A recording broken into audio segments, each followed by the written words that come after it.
No. Can't understand me. But put down the stapler or I will electrocute you.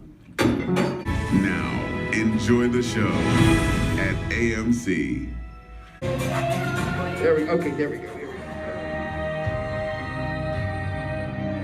Creating the characters. I was just hoping the books would sell so I'd keep my job and be able to pay the rent. And to realize that the characters have meant so much to people. It's hard to believe. It's all like a dream. What would you like people to be left with from your career? He wrote some good stories. I don't think about that much. You know, when I'm gone, I really don't care. It doesn't do you any good when you're gone.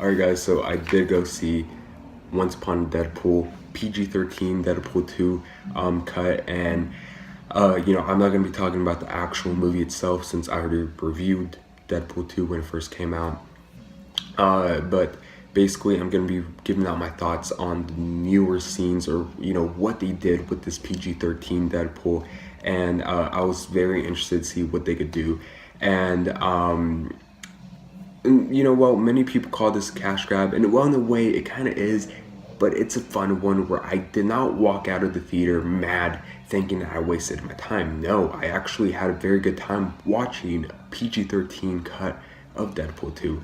And you know, it's still the same movie, just without much violence and much blood, and well, you know, without the F word, really.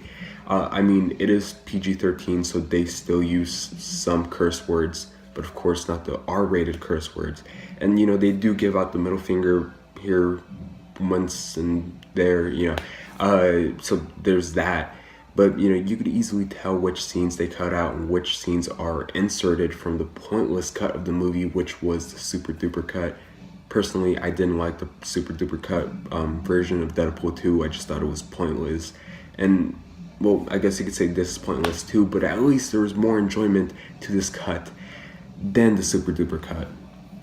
And you know, they do some fun things with censoring the movie, such as actually censoring objects on screen, and you know, actually beeping out the F word a few times, that which was actually really funny. I ain't gonna lie for you guys.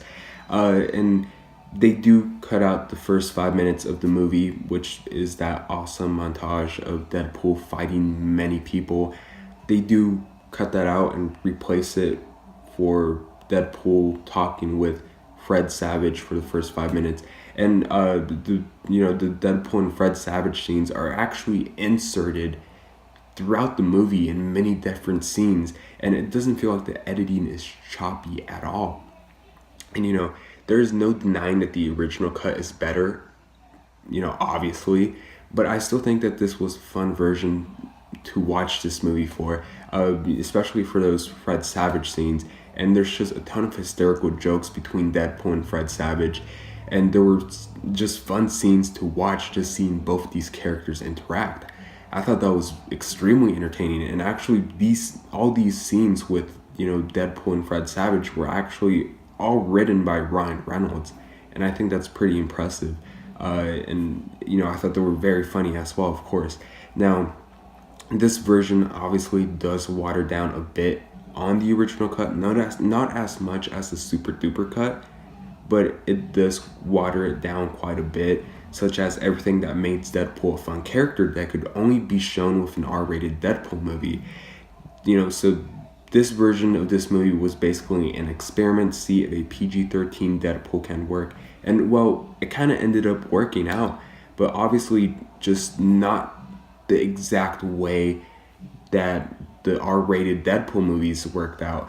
I mean, his character is a big part to the movie itself, so it just kind of waters down the movie a bit when you turn Deadpool into a PG-13 character. And although I will say that this is miles and miles better than the super duper cut in my opinion, the super duper cut both dragged scenes out to an extent and it just watered down the enjoyment on most of the scenes.